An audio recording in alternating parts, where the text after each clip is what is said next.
My father was dying, and he'd finally decided to tell the truth about Korea. After 70 years of silence, after a lifetime of deflecting questions and changing subjects whenever the war came up, he was ready to speak. But I wasn't sure I was ready to listen. "James," he said, his voice barely stronger than a whisper. The cancer had taken everything from him over the past 6 months. His strength, his weight, his ability to walk, but his eyes, those pale blue eyes that had seen things I couldn't imagine, still held clarity, still held purpose. "I need to tell you something. Before I die, you need to know what really happened to my unit in Korea." I squeezed his hand gently, feeling how thin and fragile it had become. "Dad, you should rest, save your energy." "For what?" He managed a weak smile. "I'm dying, son. Been dying for months now. The doctors give me maybe a day, maybe 2.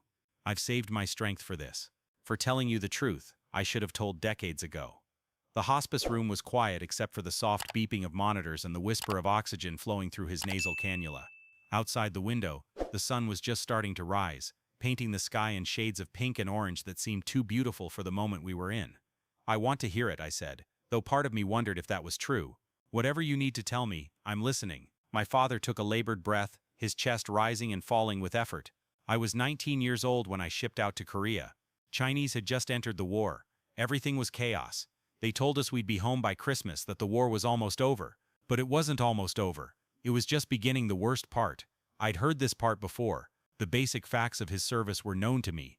Drafted in 1950, sent to Korea, served with the 2nd Infantry Division, came home in 1953. What I'd never heard was what happened during those 3 years, what he'd done, what he'd seen, what had changed him from the idealistic teenager in his deployment photos to the quiet, haunted man who raised me.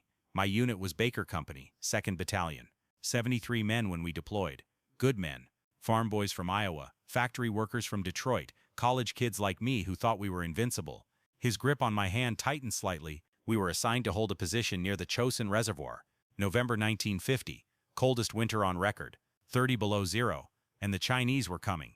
He paused, coughing. I helped him take a sip of water through a straw. The Chinese hit us at night. Thousands of them, maybe tens of thousands. Wave after wave, we fought for 3 days straight in that frozen hell. No reinforcements coming, no way to retreat, just hold the line or die trying.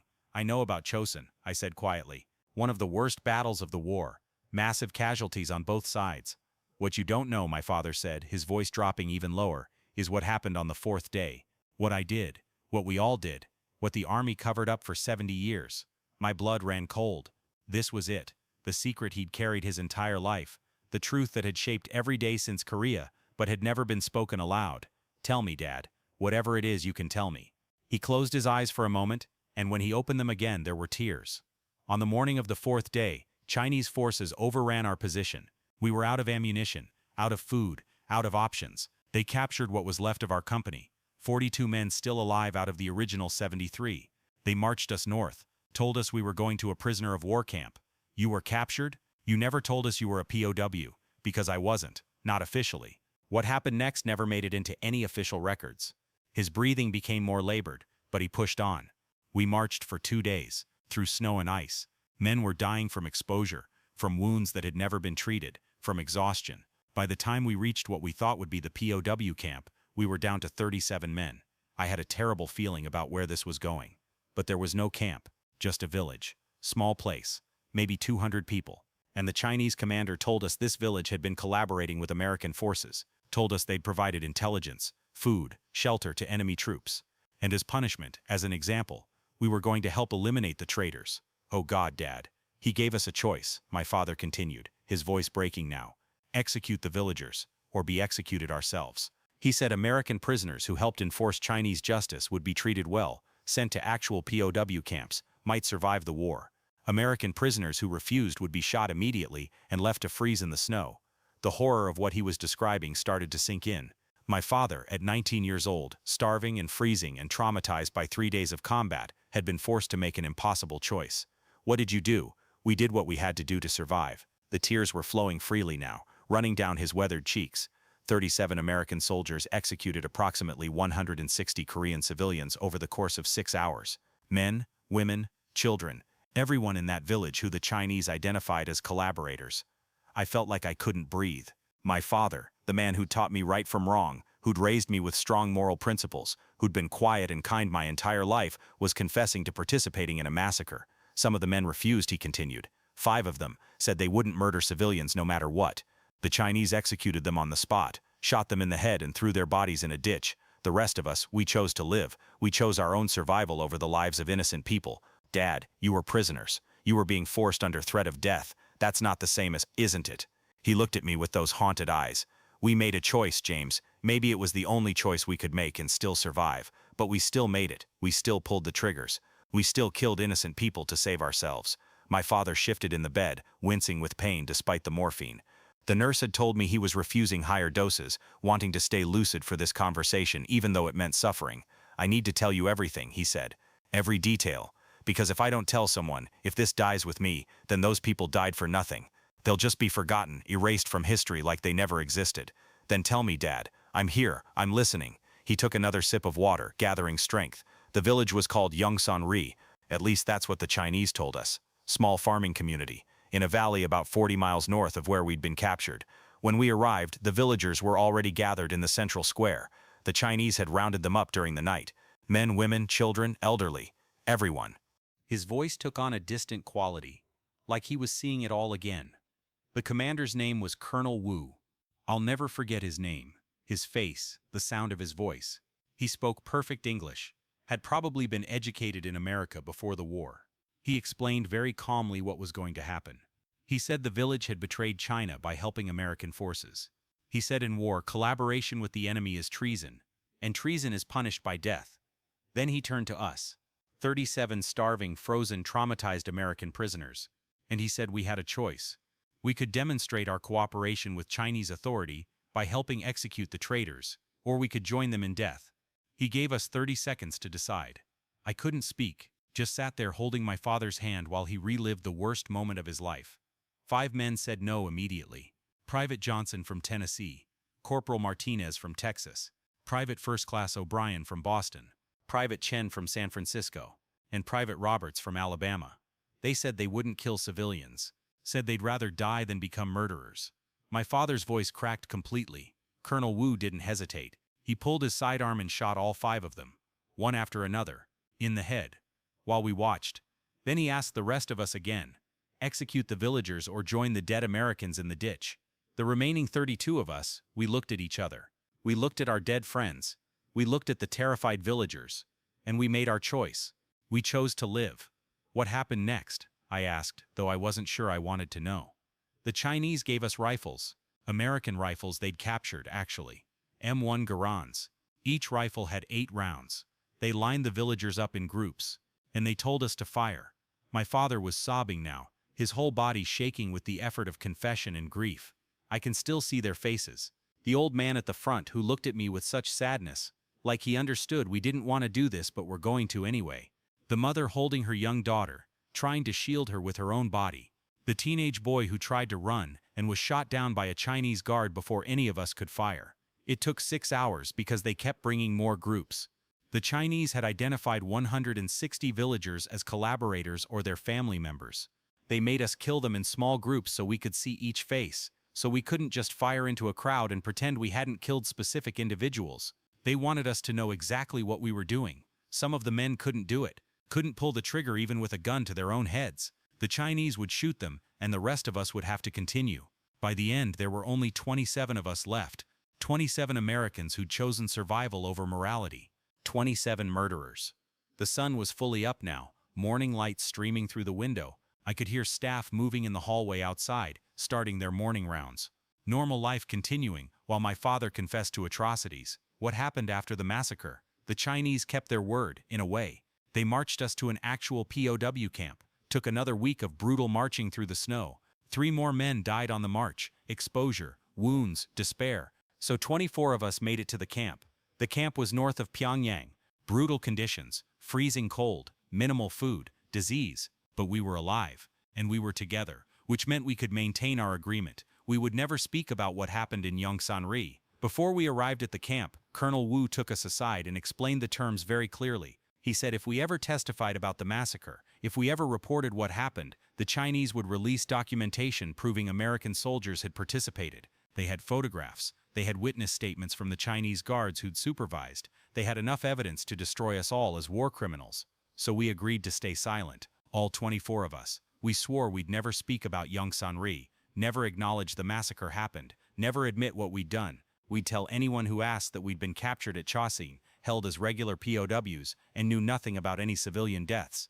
My father paused, struggling to breathe. The monitor beside his bed was beeping faster. I should call the nurse, should let him rest. But he'd waited 70 years to tell this story. I couldn't interrupt now. The camp was hell, but it was bearable because we were together. We looked out for each other, shared food when we had any, kept each other warm during the worst nights, reminded each other that survival meant keeping the secret. 18 of us survived until the armistice in 1953. 6 more died in the camp. Disease, starvation, 1 execution for trying to escape. But 18 made it out. 18 men who knew the truth about Yongsan-ri. What happened when you were released? We were processed through debriefing. Army intelligence asked us questions about the camp, about conditions, about whether we'd been tortured or forced to make propaganda statements. We told them what they wanted to hear, that we'd been treated roughly, but in accordance with prisoner of war conventions, that we'd resisted indoctrination attempts, that we'd maintained military discipline and unit cohesion. They asked about the march from Chosin to the camp. We said it had been brutal, that several men had died, but we didn't mention Yongsan-ri, and they didn't push. They were processing thousands of returning POWs. They didn't have time or interest in investigating every detail of every man's captivity. So you just came home, with no one knowing what you'd done? With no one knowing. We were sent for medical evaluation, cleared through psychological screening, which was minimal in those days, and released to go home. Heroes returning from war, survivors of the Chosin Reservoir and Chinese POW camps. No one questioned us. No one suspected we were carrying a terrible secret. My father reached for that worn envelope again, the one he'd shown me earlier. The 18 of us who survived, we stayed in touch for a while, wrote letters, met up occasionally at veteran reunions. But it was hard. Every time we saw each other, we were reminded of what we'd done. So gradually we drifted apart. Last communication we had as a group was probably 30 years ago. But I kept track, kept a list. Who was still alive, where they were living, what they were doing with the lives we'd bought at such a terrible price. And one by one, they've been dying. Heart attacks, cancer, old age, normal deaths for men in their 80s and 90s. Except our deaths aren't normal because we're all dying with this secret. He handed me the envelope, his hand shaking. This is everything I know. Every name of every American soldier who was at Yongsan-ri. The ones who refused and were executed. The ones who participated and survived. The ones who died in the camp. All of it. I wrote it down 20 years ago when I thought I was dying then. Kept it hidden ever since. I opened the envelope. Inside were several pages of my father's careful handwriting. Names, dates, places. A complete accounting of what had happened and who had been there. Why are you giving this to me now? Because I'm actually dying this time. And because I can't go to my grave without someone knowing the truth. Those villagers deserve to be remembered. The men who refused and were executed for their courage deserve to be honored. And the rest of us who made the coward's choice need to be held accountable, even if it's just by history. But what do you want me to do with this information? My father's breathing was becoming more labored. The nurse appeared in the doorway, giving me a concerned look. I need you to decide, James. Decide whether the truth matters more than protecting the living. Whether those villagers' memories matter more than my reputation and the reputations of the few men still alive who were there. Whether justice delayed 70 years is still worth pursuing. That's not fair, Dad. You can't put this decision on me. I wasn't there. I didn't make that choice. I don't know what the right thing to do is. Neither do I. That's why I'm asking you to decide, because I've spent 70 years paralyzed by not knowing the right answer. I've carried this guilt every day, wondering if I should confess or stay silent, whether exposure would serve any purpose or just cause more pain. He grabbed my arm with surprising strength. Promise me you won't do what I did. Promise me you won't hide this envelope and avoid dealing with it. Make a choice. Expose it or destroy it, but make a choice. Don't let this secret keep destroying people the way it's destroyed me and the others who were there. I promise, Dad. I'll decide. But I need you to tell me, do you regret what you did? If you could go back to that village, knowing everything you know now, would you make the same choice? My father was quiet for a long time, his breathing shallow and labored. The nurse had entered the room now, checking his vitals, adjusting his oxygen. But my father waved her away, needing to finish this conversation. I regret it every single day. Every day for 70 years, I've regretted it. I see their faces, the old man, the mother and daughter, the teenager who tried to run, I hear the sounds, the crying, the pleading, the gunshots. I carry the weight of 160 deaths on my conscience. He looked at me with absolute clarity, but if I went back, knowing that refusing meant being shot immediately like Johnson and Martinez and the others, knowing that I'd never see my family again, never meet your mother, never have you and your sister, never experience any of the good things in my life, I don't know if I'd make a different choice. And not knowing, not being sure I'd choose differently even now, that's what's made it unbearable. You've never told Mom about this, have you? No. Your mother knows I was a POW, knows I struggled with what I experienced in Korea. But she doesn't know about Yongsan-ri, doesn't know what I did, and I'm glad she never will. She loved a version of me that she thought was honorable. I don't want her memory of me destroyed by learning the truth. What about my sister? Does she know? No, you're the only one I'm telling, because you're the one who always asked about the war, who always wanted to understand what I experienced, and because you're strong enough to carry this burden and make a wise decision about what to do with it. The nurse checked the monitors again, then looked at me. He needs to rest. This conversation is taxing him severely. Just a bit more, my father said. Please, I need to finish. Over the next hour, my father told me every detail he could remember. The date, November 27th. The location, a valley 40 miles north of the Chosin Reservoir. The Chinese commander, Colonel Wu, whose first name he never learned. The names of all 37 American prisoners who'd been in that village. He described the village itself, small homes with thatched roofs, farming implements stored for winter, a central well where people had gathered water. A normal village full of normal people who'd made the mistake of being in a war zone. He described the Americans who'd refused and been executed. Young men, most of them. Johnson had been 20 years old, newly married before deployment. Martinez had a baby daughter he'd never met. O'Brien had been a devout Catholic who said he'd rather face God having refused than face God having killed innocents. Chen, ironically, was of Chinese descent himself, second-generation American who joined the army to prove his loyalty to America. Roberts had been the oldest, 23, married with 2 children. Those 5 men were heroes, my father said. Real heroes. They chose death over participating in murder. They stood by their principles even when it cost them everything. And they've been forgotten, listed as combat casualties or POWs who died in captivity with no recognition of the courage they showed. He described the survivors, the 24 men who'd made it to the POW camp. Most were 19 or 20 years old. Some were as young as 18, boys really, sent to fight a war they didn't understand, captured by an enemy they feared, forced to make an impossible choice. Some of them never recovered, he said. I kept track over the years. 3 committed suicide within 10 years of coming home. 2 became alcoholics and drank themselves to death. Several had failed marriages, couldn't hold jobs, couldn't function in normal society. The guilt destroyed them slowly, even though we never spoke about it.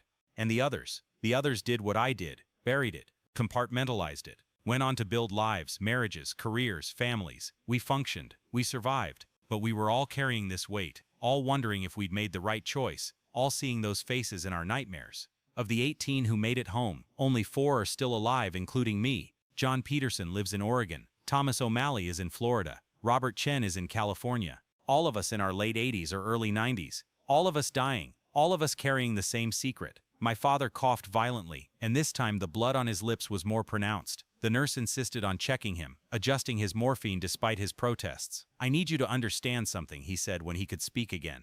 What we did was wrong, unforgivable. We killed innocent people to save ourselves, but we were also victims. Victims of war, of impossible circumstances, of a choice that no human being should ever have to make. Both things are true. We're guilty and we're victims. We're murderers and we're survivors. And I've spent 70 years trying to reconcile those contradictions and failing. Do you think the other survivors feel the same way? I don't know. We stopped talking about it so long ago, but I imagine they do. I imagine they're all carrying the same questions, the same guilt, the same uncertainty about whether we made the right choice. What do you want me to tell them? If I decide to reach out to them, tell them I'm sorry. Sorry that I carried this alone instead of trying to face it together. Sorry that I never had the courage to confess publicly so they wouldn't have to keep carrying it in silence. Sorry that I took the coward's way out and left them to deal with their own guilt, however they could. The sun was high now, late morning light filling the room. My father had been talking for hours, pushing himself beyond what his failing body should have been capable of. But he wasn't done yet. There's something else you need to know. Something that makes this even more complicated. What? About 10 years after I came home, I was contacted by someone claiming to be from Yongsan-ri.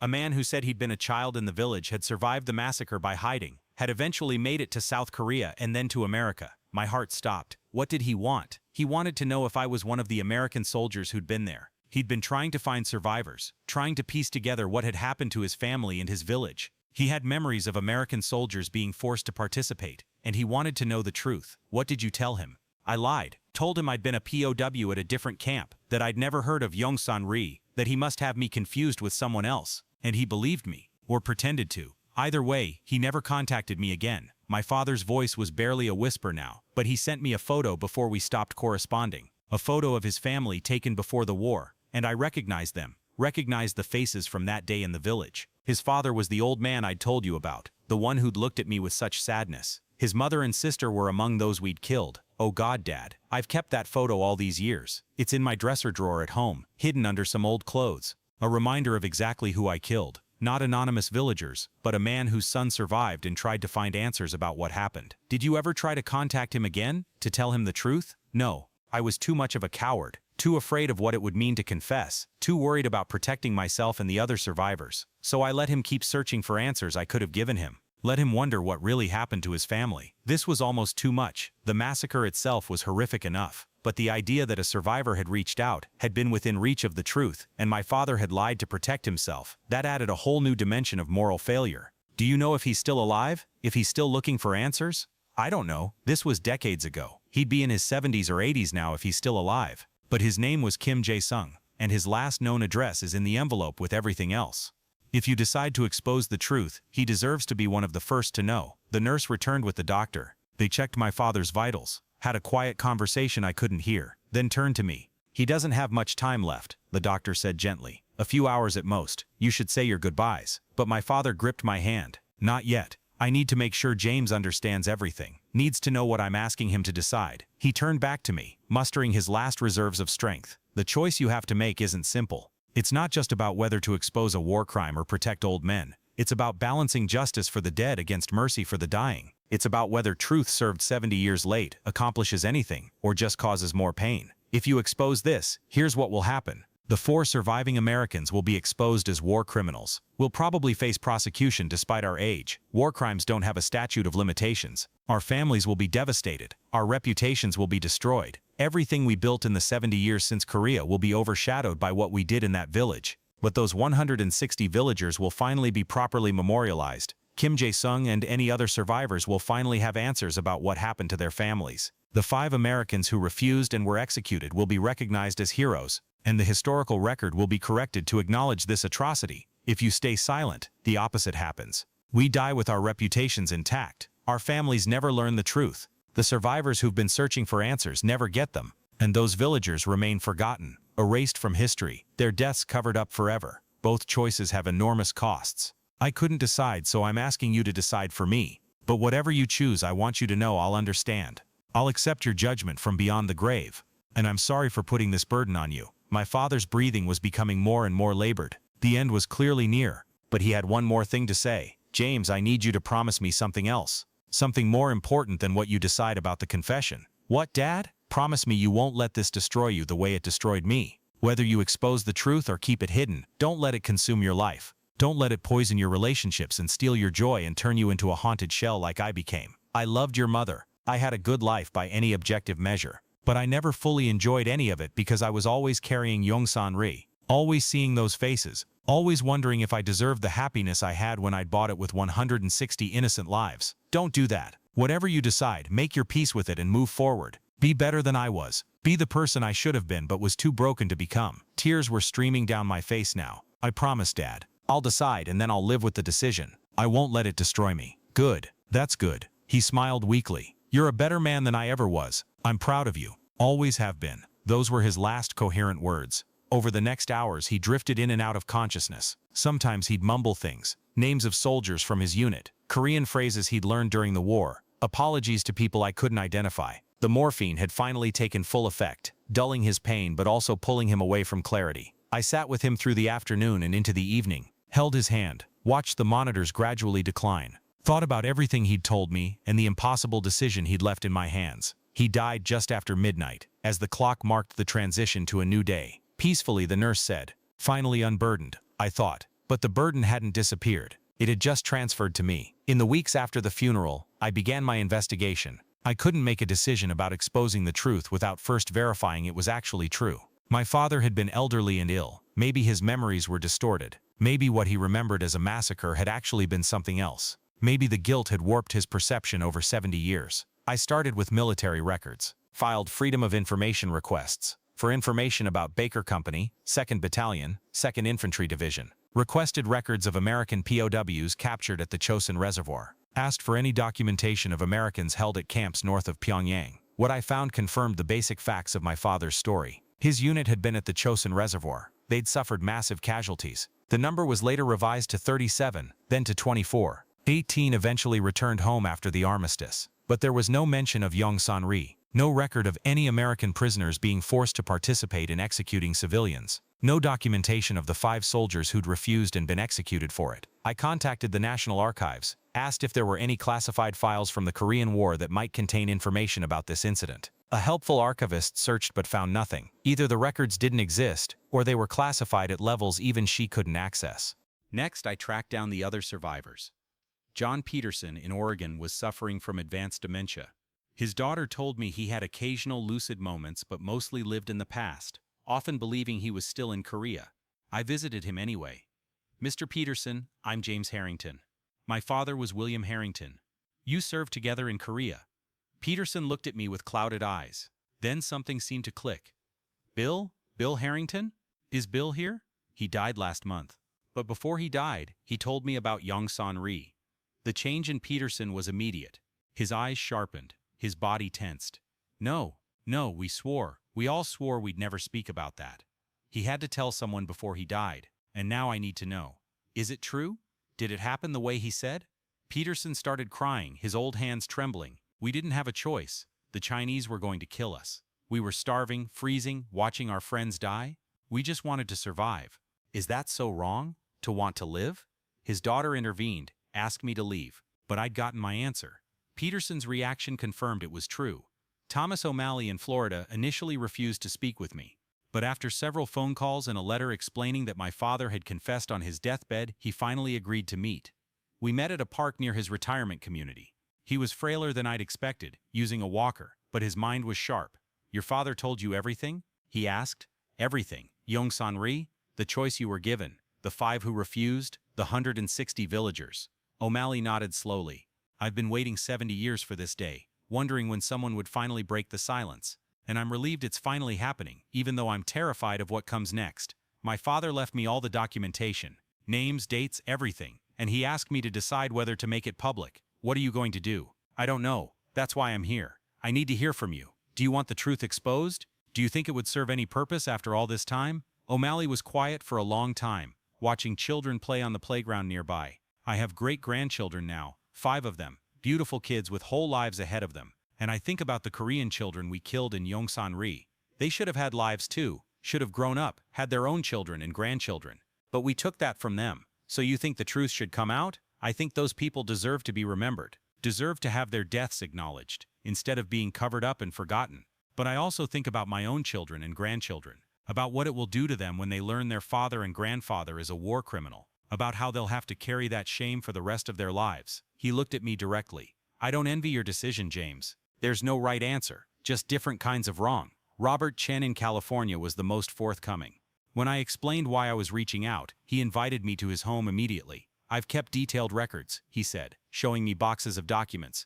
Every name, every date, every detail I could remember about Yongsan-ri and what happened after. I've been waiting for someone to ask, someone to finally investigate. Your father was the bravest of us, telling you the truth. The rest of us were too cowardly. Do you think the truth should be exposed? Absolutely. Those villagers deserve justice, even if it comes 70 years late. The Americans who refused and were executed deserve recognition as heroes. And those of us who participated deserve to face consequences for what we did. But you'll face prosecution. Your family will be devastated. I'm 90 years old. I have maybe a year or 2 left. If I spend my final days in prison for war crimes, that's a punishment I've earned. As for my family, they'll survive. They're strong. And maybe knowing the truth will help them understand why I was always so distant, always so haunted. Maybe it will give them closure too. Armed with confirmation from the other survivors, I turned my attention to finding Kim Jae-sung, the Korean man who'd contacted my father decades earlier. It took weeks of searching, but I finally located him through Korean community organizations in Los Angeles. He was 83 years old, living in a small apartment in Koreatown. When I called and explained who I was and why I wanted to speak with him, there was a long silence. "Your father was one of the soldiers," he said finally. "It wasn't a question. Yes, he confessed everything before he died, and he wanted you to know the truth." We met the next day. Kim Jae-sung was a small, dignified man who moved slowly, but with purpose. He made tea, and we sat in his modest living room surrounded by photos of his American family, children, grandchildren,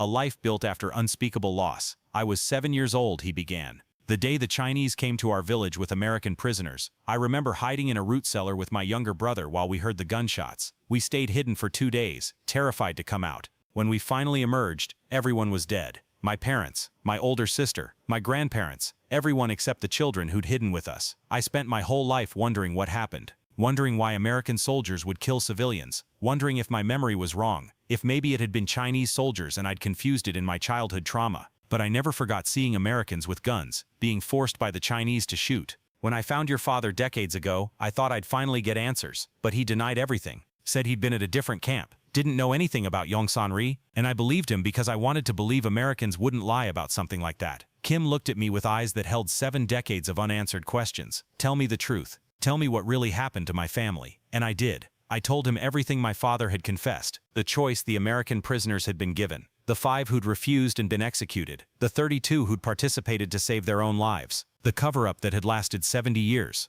When I finished, Kim was crying silently. "Thank you," he said. "Thank you for finally telling me, for giving me the truth my family deserves. It doesn't bring them back. It doesn't undo what happened. But at least now I know. At least now they can be properly remembered." "There's more," I said. "I have documentation, proof of what happened, and I'm trying to decide whether to make it public, whether to expose the truth and hold the surviving soldiers accountable. What do you think you should do?" I honestly don't know. My father left the decision to me, and I'm torn. Part of me thinks justice demands exposure, but part of me wonders if it serves any purpose to prosecute 90-year-old men for choices they made under impossible circumstances 70 years ago. Kim thought about this for a long time. "Your father and the others, they made a terrible choice. They killed innocent people to save themselves. That's the truth, and the truth should be acknowledged. But they were also victims, victims of war, of impossible circumstances, of a system that put them in that position.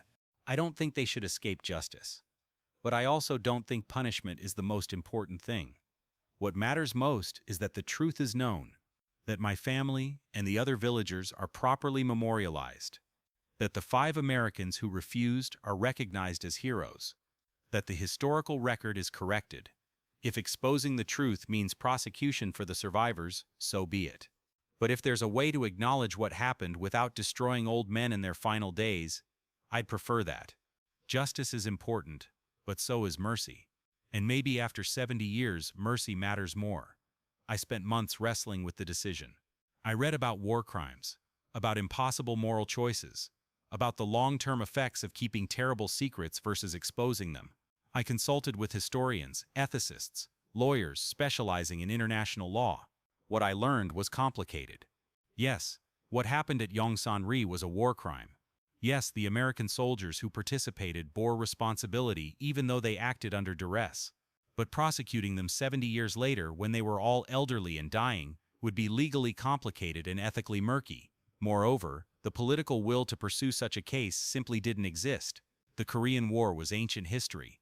The government had no interest in reopening old wounds or prosecuting 90-year-old veterans. The case would likely be declined or dismissed. But the truth could still be documented. The villagers could still be memorialized. The historical record could still be corrected. That much could be accomplished even without criminal prosecution. In the end, I made my decision. I documented everything: my father's confession, the confirmation from other survivors, Kim Jae-sung's testimony, all the evidence I'd gathered. I compiled it into a comprehensive report. Then I submitted it to the National Archives as part of the historical record. I sent copies to Korean war historians and to organizations that memorialize war atrocities. I contacted Korean government officials and explained what had happened at Yongsan-ri, but I didn't go to the media, didn't hold a press conference, didn't try to generate publicity or force criminal prosecution.